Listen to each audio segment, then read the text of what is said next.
Hey guys, Thomas Jr. here, aka Mustached Tom, with my review of The Exorcism of Molly Hartly.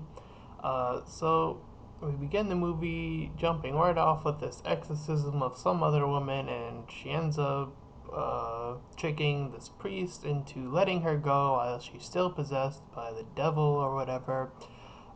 She knocks him and another priest over, and then the priest that was left alive is then sort of in trouble. So he gets sent to this crazy ward where all these crazy people are.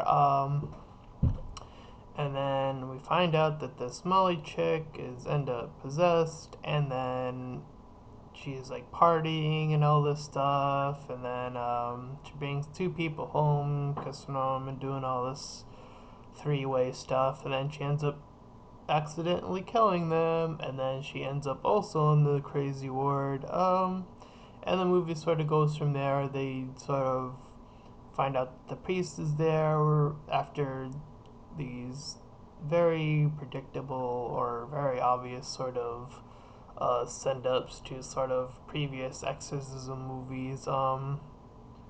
This one is not anything special. It doesn't really stand out from any other ones I've seen of these types of movies. The beginning I felt was very weak.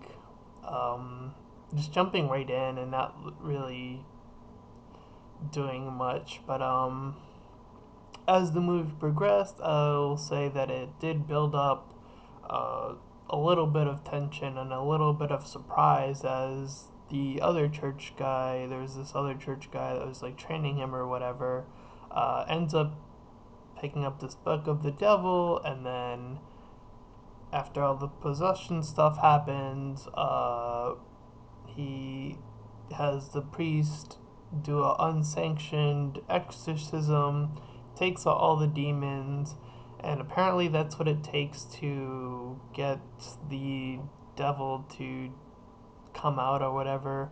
Um, so there was a little bit of a twist, but then it ends up failing, and then the devil has his little bug creatures find some other girl at the end of the movie. So, um, the movie does pick up a little bit, but this isn't anything that, if you've seen an exorcism movie before, is even, it's very predictable. All the things that happen, like there's this woman in the desk. She has all this religious stuff, and the possessed Molly sees it and then crushes it as you would probably expect her to.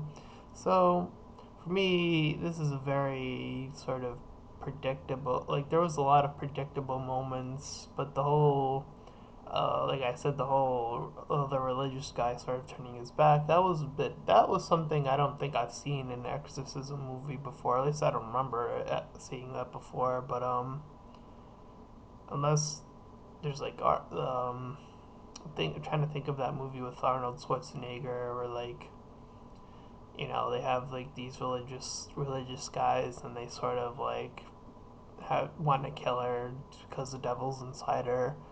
But in this case, it's like the devil, like they're actual devil worshippers. So, uh, in the end, I found this movie to be it kind of grew on me a little bit, but not to the extent of like so I think I'll give it a 5 out of 10. Like I said, it doesn't really stand out, but it does pick up. So at least there's that to this movie. So with that being said, this has been Thomas Jr., aka Mustache Tom, and I'll see you guys next time.